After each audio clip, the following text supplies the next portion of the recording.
Welcome to mastermind of GK. एक बार फिर से आप लोग का स्वागत है मास्टरमाइंड ऑफ जीके में। फ्रेंड्स, आज इस वीडियो में जीके जीएस का 50 महत्वपूर्ण सवाल को देखेंगे। इसमें आपका करंट अफेयर्स का भी प्रश्न शामिल है। ये उत्पाद पुलिस और बिहार पुलिस फायरमैन के लिए काफ़ी ज़्यादा महत्वपूर्ण है, तो पूरा प्रैक्टिस सेट आप लोग जरूर देखिएगा। चैनल को सब्सक्राइब नहीं किए हैं फ्रेंड्स, तो रिक्वेस्ट करेंगे कि चैनल को सब्सक्राइब कर बेल आइकन को जरूर दबा दीजिएगा, और वीडियो को लाइक नहीं किए हैं तो वीडियो को लाइक कर दीजिएगा। चलिए शुरू करते हैं फ्रेंड्स। आप लोग गेस करते चलिएगा। आज का पहला सवाल करंट अफेयर्स का है आप लोग के सामने कि बाल मजदूरी को रोकने के लिए कौन सा मोबाइल ऐप लॉन्च किया गया है। पहला का करेक्ट आंसर क्या होगा, गेस करते चलिएगा। चलो स्कूल, हमदर्द, पेंसिल, पोर्टल या मासूम। बहुत इंपॉर्टेंट क्वेश्चन है करंट अफेयर्स का। तो पहला का जो करेक्ट आंसर हो जाएगा फ्रेंड्स, पेंसिल पोर्टल। बाल मजदूरी को रोकने के लिए कौन सा मोबाइल ऐप लॉन्च किया गया है, तो पेंसिल पोर्टल इसका करेक्ट आंसर हो जाएगा। दूसरा नंबर सवाल को देखें। भारत में लापता बच्चे को ढूंढने के लिए केंद्र सरकार द्वारा कौन सी मोबाइल ऐप लॉन्च की गई है। दूसरा नंबर सवाल, इसका करेक्ट आंसर क्या होगा, गेस करिएगा। तो दूसरा का जो करेक्ट आंसर होगा फ्रेंड्स, रीयूनाइट। ठीक है, रीयूनाइट इसका करेक्ट आंसर हो जाएगा। देखिए, पहला सवाल था जो फ्रेंड्स आपका किसके लिए, बाल मजदूरी को रोकने के लिए जो ऐप लॉन्च किया गया था, पेंसिल पोर्टल। और दूसरा है फ्रेंड्स कि भारत में बच्चा जो लापता हो जाते हैं उनको पता करने के लिए कौन सा ऐप लॉन्च किया गया ढूंढने के लिए, तो उसका नाम है आपका रीयूनाइट। ठीक है। तीसरा नंबर सवाल देखिए। हाल ही में बहुचर्चित रहे साइरस पूनावाला निम्नलिखित में से किस कंपनी के चेयरमैन सह प्रबंध निर्देशक हैं। तो देखिए आपका साइरस पूनावाला, तो इसका करेक्ट आंसर हो जाएगा आपका फ्रेंड्स, ये थे जो आपका सीरम इंस्टीट्यूट के थे। ठीक है, सीरम इंस्टीट्यूट के प्रबंधक और निर्देशक थे। तो तीसरा का करेक्ट आंसर ऑप्शन नंबर आपका बी हो जाएगा। चौथा नंबर सवाल देखिए। निम्नलिखित में से किस दिन को भारत में विभाजन विभीषिका स्मृति दिवस के रूप में मनाया था। कौन सा दिन था फ्रेंड्स जिस दिन आपका भारत में विभाजन विभीषिका स्मृति दिवस के रूप में मनाया गया था। तो चार का करेक्ट आंसर होगा फ्रेंड्स, 14 अगस्त 2021 को ये मनाया गया था। ठीक है, याद रखिएगा 14 अगस्त 2021 को विभाजन विभीषिका स्मृति दिवस के रूप में मनाया गया था। पांचवा नंबर सवाल। और फ्रेंड्स देखिए एक बात, इसका सभी का मैं जो पीडीएफ है टेलीग्राम चैनल पे प्रोवाइड करा रहा हूँ फ्रेंड्स। तो आप जो स्टूडेंट टेलीग्राम चैनल से नहीं जुड़े हैं वो टेलीग्राम चैनल से अवश्य जुड़ जाएं।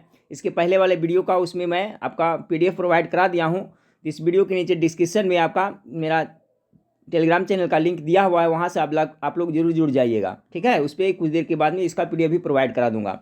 5 नंबर सवाल आपका है। जुलाई 2021 में भारत के किस ऐतिहासिक स्थल इमारत को यूनेस्को की विश्व विरासत स्थल सूची में शामिल किया गया। जुलाई 2021 में ही शामिल किया गया फ्रेंड्स। तो 5 का करेक्ट आंसर हो जाएगा फ्रेंड्स, ऑप्शन नंबर डी होगा, ए तथा सी, यानी आपका काकती रुद्रेश्वर मंदिर, और सी में आपका धौलीवीरा हड़प्पा युगीन शहर को आपको विश्व विरासत स्थल सूची में जुलाई 2021 में शामिल किया गया है। ठीक है, तो इसका करेक्ट आंसर ए और सी हो जाएगा, यानी कि ऑप्शन नंबर डी इसका करेक्ट आंसर हो जाएगा। ऑप्शन में डी में दिया हुआ ए और सी, तो यही हो जाएगा फ्रेंड्स आपका 5 का correct answer option number D हो जाएगा। छठा नंबर सवाल देखिए। छठा नंबर सवाल आपका है कि निम्नलिखित में से किस दिवस को भारत में मुस्लिम महिला अधिकार दिवस के रूप में मनाया गया। चलिए, तो भारत में किस दिन को मुस्लिम महिला अधिकार दिवस के रूप में मनाया गया, हाल ही मनाया गया फ्रेंड्स। तो ये मनाया गया 1 अगस्त 2021 को मुस्लिम महिला अधिकार दिवस के रूप में मनाया गया। 7 नंबर सवाल को देखें। 7 नंबर में है स्पर्श का संबंध निम्नलिखित में से किससे है। SPARSH स्पर्श का संबंध किससे है। तो 7 का करेक्ट आंसर ए होगा फ्रेंड्स, सेवानिवृत्त रक्षा कर्मियों की पेंशन की स्वीकृति एवं वितरण से। बहुत इंपॉर्टेंट सवाल है फ्रेंड्स, स्पर्श किससे संबंधित है। तो सेवानिवृत्त रक्षा कर्मियों को पेंशन की स्वीकृति एवं वितरण से संबंधित है स्पर्श।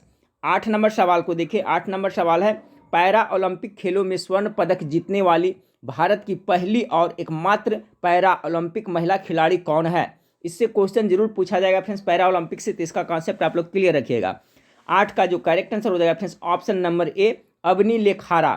पैरा ओलंपिक में स्वर्ण पदक जीतने वाली मात्र एक महिला खिलाड़ी कौन थी, तो आपका अवनी लेखारा इसका करेक्ट आंसर होगा। 8 का ए हो जाएगा। 9 नंबर सवाल को देखें। निम्नलिखित में से किस राज्य की सरकार भारत की पुरुष हॉकी टीम एवं महिला हॉकी टीम दोनों का ही प्रायोजक है। तो 9 का करेक्ट आंसर क्या होगा फ्रेंड्स? ये ओडिशा करेक्ट आंसर हो जाएगा। ठीक है, निम्नलिखित में से किस राज्य की सरकार भारत की पुरुष हॉकी टीम और महिला हॉकी टीम दोनों का प्रायोजक है? तो ओडिशा इसका करेक्ट आंसर होगा, 9 का डी। 10 नंबर सवाल को देखिए, टोक्यो ओलंपिक में सर्वाधिक टोक्यो ओलंपिक 2020 में सर्वाधिक स्वर्ण पदक निम्नलिखित में से किस खिलाड़ी ने जीते? तो 10 का करेक्ट आंसर क्या होगा फ्रेंड्स? तो सबसे ज़्यादा है जो जीता था अमेरिका के खिलाड़ी थे, कैलेब ड्रेसेल ने जीता था। 10 का करेक्ट आंसर ऑप्शन नंबर ए हो जाएगा। टोक्यो ओलंपिक 2020 में जो हुआ था फ्रेंड्स, उसमें सबसे अधिक स्वर्ण पदक जीतने वाले खिलाड़ी कैलेब ड्रेसेल थे, जो संयुक्त राज्य अमेरिका के थे। 11 नंबर सवाल को देखिए, विश्व के दूसरे सबसे बड़े जीन बैंक का लोकार्पण कहाँ पर किया गया है? तो 11 नंबर सवाल का करेक्ट आंसर क्या होगा? विश्व के दूसरे सबसे बड़े जीन बैंक का लोकार्पण कहाँ किया गया है? तो 11 का correct answer option number C, New Delhi में किया गया है। 12 नंबर सवाल को देखिए, 12 नंबर सवाल है आपका, ओलंपिक खेलों के बारे में निम्नलिखित में से कौन सा युग्म सुमेलित नहीं है? ठीक है, कौन सा इसमें सुमेलित नहीं? एक इसमें जो गलत है, 3 आपका सही है। तो 12 का करेक्ट आंसर क्या होगा देख लीजिए, ओलंपिक 2024 पेरिस फ्रांस में होगा, ये तो आपका सही है फ्रेंड्स, याद करते चलिएगा। बी में है ओलंपिक 2028 लॉस एंजिल्स संयुक्त अमेरिका, ये भी सही है। ओलंपिक 2032 ब्रिसेल्स ऑस्ट्रेलिया, ये भी सही है। और आपका जो ओलंपिक 2036 रोम, ये आपका गलत है। ठीक है फ्रेंड्स, तो ऑप्शन नंबर डी गलत हो जाएगा। बाकी सभी याद रखिएगा कि ओलंपिक 2024 कहाँ होगा? तो फ्रांस का पेरिस में होगा। 28 में आपका लॉस एंजिल्स अमेरिका में होगा। और 32 में जो फ्रेंड्स ब्रिस्बेन में होगा, ऑस्ट्रेलिया के ब्रिस्बेन में होगा। ठीक है, 36 में रोम में नहीं होगा फ्रेंड्स, ये गलत है। 13 नंबर सवाल देखिए, ब्राउनफील्ड परिसंपत्तियां किन्हें कहा जाता है? ये भी बहुत इंपॉर्टेंट सवाल है। ठीक है फ्रेंड्स, मॉडरेट क्वेश्चन भी है। तो देखिए, ब्राउनफील्ड परिसंपत्तियां किसे कहा जाता है? तो 13 का हो जाएगा, ऐसी आधिकारिक संरचना परियोजना जिनमें क्षमता से कम विदोहन हो रहा है, उसे ब्राउनफील्ड परिसंपत्तियां कहा जाता है। ठीक है, तो 13 का जो करेक्ट आंसर हो जाएगा फ्रेंड्स, आपका ऑप्शन नंबर आपका डी हो जाएगा। ठीक है, 14 नंबर सवाल देखिए, 14 नंबर सवाल है, राष्ट्रीय जैविक खेती केंद्र स्थित है? राष्ट्रीय जैविक खेती केंद्र, जिसको क्या कहते हैं? NCOF कहते हैं, ये आपका कहाँ स्थित है, कौन सा शहर में? तो 14 का करेक्ट आंसर हो जाएगा फ्रेंड्स, ये गाजियाबाद में स्थित है। राष्ट्रीय जैविक खेती केंद्र कहाँ है? तो आपका गाजियाबाद में है, इसलिए 14 का करेक्ट आंसर डी हो जाएगा। 15 नंबर सवाल देखिए फ्रेंड्स, भारत की निम्नलिखित नदियों में से कौन हिमाचल की सभी श्रेणियों को काटती है? बहुत इंपॉर्टेंट सवाल 15 नंबर का। भारत की निम्नलिखित नदियों में से कौन हिमाचल की सभी श्रेणियों को काटती है? 15 का जो करेक्ट आंसर होगा फ्रेंड्स, चिनाब इसका करेक्ट आंसर होगा, चिनाब नदी। 16 नंबर सवाल को देखिए, लेह अवस्थित है, लेह कहाँ अवस्थित है? तो 16 का जो करेक्ट आंसर होगा फ्रेंड्स, आपका सिंधु नदी के दाएं तट पर है जो आपका लेह अवस्थित है, इसलिए correct answer option number C हो जाएगा 16 का। लेह कहाँ अवस्थित है? तो सिंधु नदी के दाएं तट पर लेह आपको पड़ता है। 17 नंबर सवाल को देखिए, निम्नलिखित में से किस राज्य में जाड़े के मौसम में बारिश होती है? देखिए, ठंडी के मौसम में बारिश किस राज्य में होता है? गेस कीजिए फ्रेंड्स, बहुत बार क्वेश्चन रिपीट भी हुआ है। तो देखिए, तमिलनाडु में अक्सर है जो ठंडे के मौसम में ही बारिश होती है, ऑप्शन नंबर बी 17 का करेक्ट आंसर हो जाएगा। 18 नंबर सवाल को देखिए, भारत में सबसे पुराना जल विद्युत स्टेशन है, गेस कीजिए इसका करेक्ट आंसर क्या होगा? तो भारत में जो सबसे पुराना जल विद्युत स्टेशन है तो सिंद्रापोंग है, यानी ऑप्शन नंबर डी इसका करेक्ट आंसर हो जाएगा। ब्लैक पर्वत अवस्थित है, चलिए ब्लैक पर्वत का नाम सुने होंगे फ्रेंड्स, ये ब्लैक पर्वत है जो कहाँ है स्थित है? 19 का। तो देखिए, ये आपका ब्लैक पर्वत है जो आपका जर्मनी में स्थित है, ऑप्शन नंबर ए 19 का करेक्ट आंसर हो जाएगा। 20 नंबर सवाल देखिए, दक्षिण आल्प्स पर्वतमालाएं स्थित है, दक्षिण आल्प्स पर्वतमालाएं किस देश में स्थित है? 20 का, ये आपका न्यूजीलैंड में पड़ता है, इसलिए ऑप्शन नंबर डी इसका करेक्ट आंसर होगा। दक्षिण आल्प्स पर्वतमालाएं कहाँ है? तो न्यूजीलैंड में है। 21 नंबर भौतिक परिवर्तन का एक उदाहरण है। देखिए, भौतिक परिवर्तन और रासायनिक परिवर्तन का कॉन्सेप्ट आप लोग जरूर क्लियर रखिएगा, इससे एक क्वेश्चन पक्का पूछा जाता है कोई भी एग्जाम हो। तो 21 का फ्रेंड्स देखिए, भौतिक परिवर्तन का कह रहा है ना, तो क्या होगा इसमें? पानी की चीनी में घोलना, मोमबत्ती का जलना, हवा में चांदी के बर्तनों का काला होना, दूध से दही बनना। देखिए फ्रेंड्स, ऑप्शन नंबर ए है जो आपका पानी का चीनी में घोलना भौतिक परिवर्तन का उदाहरण है।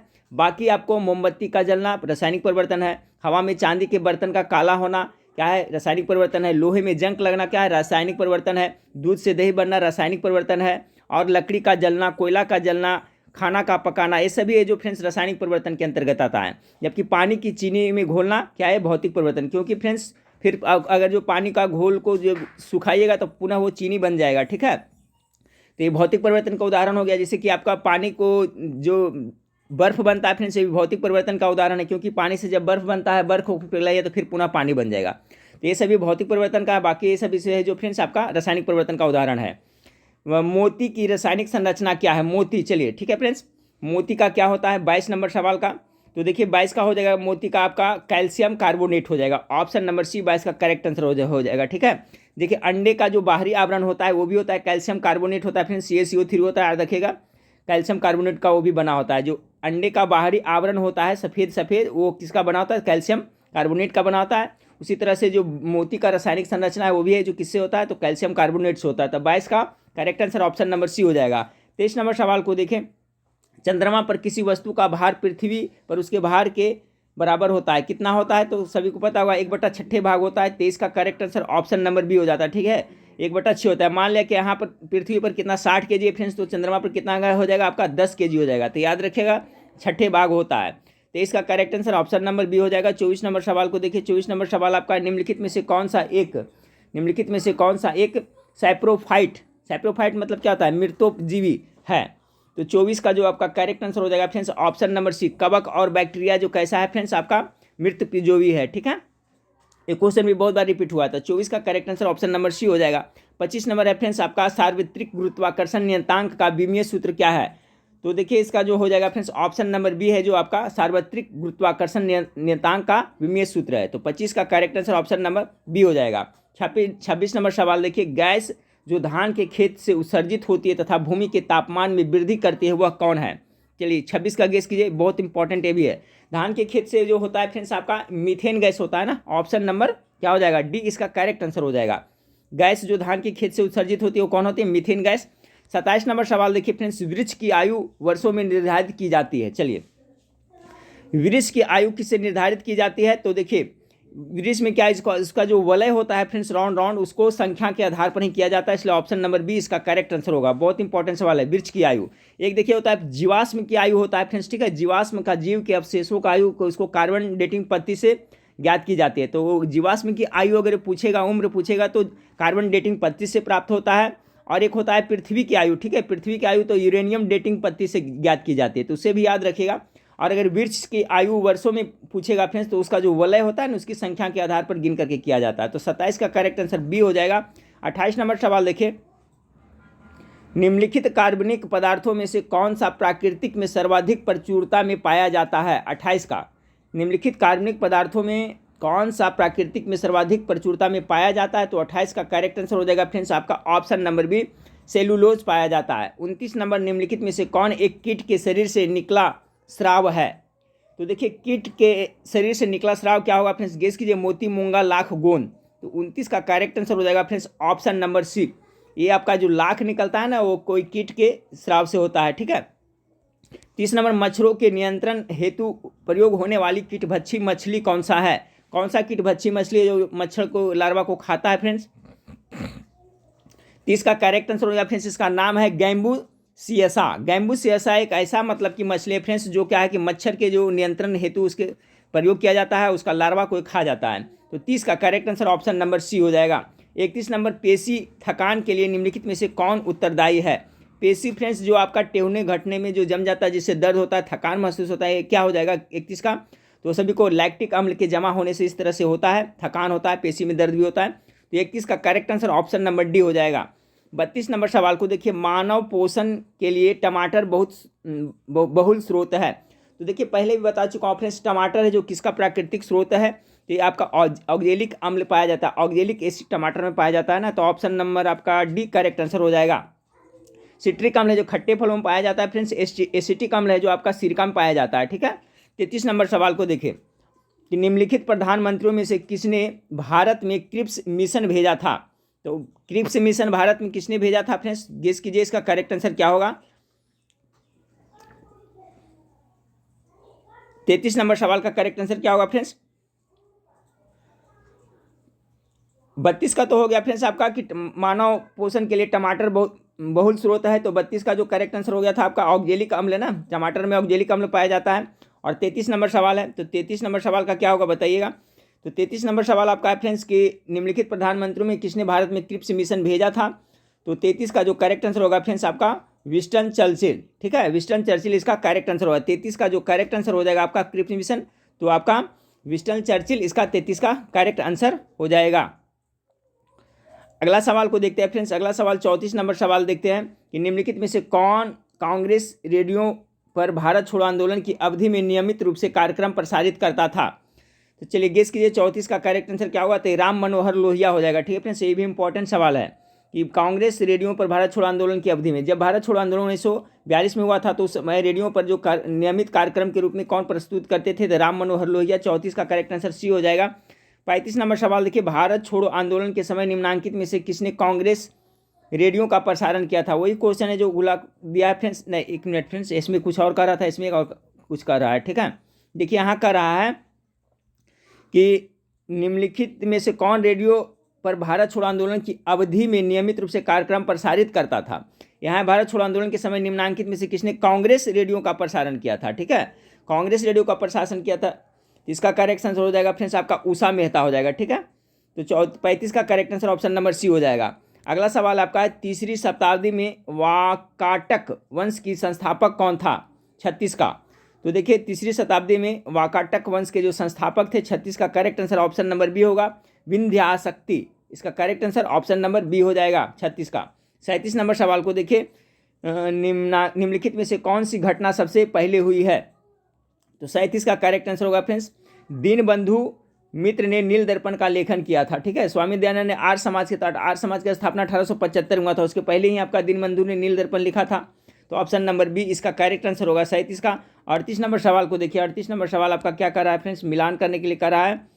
एक साइड में तीर्थंकर है, दूसरे साइड में प्रतिमा लक्षण है। तो 38 का, तो 38 का जो कर रहा है फ्रेंड्स आपका आदिनाथ है, तो आदिनाथ कर रहा है फ्रेंड्स, तो इसका क्या होगा, तो 38 का जो आदिनाथ एक का कर रहा था, एक का एक हो जाएगा, वृषभ था। ठीक है, इसका प्रतिमा लक्षण क्या था, तो आदिनाथ का वृषभ था। उसके बाद में बच रहा है बी में फ्रेंड्स मल्लीनाथ। मल्लीनाथ का क्या था फ्रेंड्स, इनका ये था जल कलश था। पार्श्वनाथ था फ्रेंड्स जो आपका जैन धर्म के 23वें गुरु थे, तो इनका क्या था, तो इनका था आपका सर्प था पार्श्वनाथ का।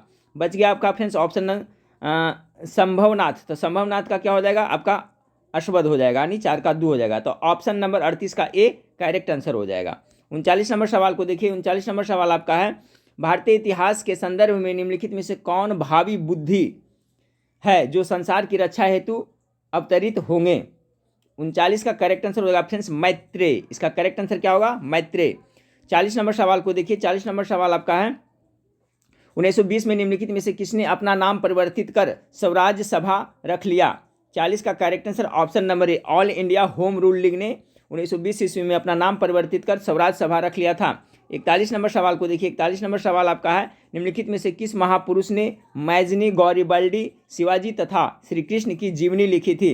41 का correct answer option number D Lala Lajpat Rai हो जाएगा।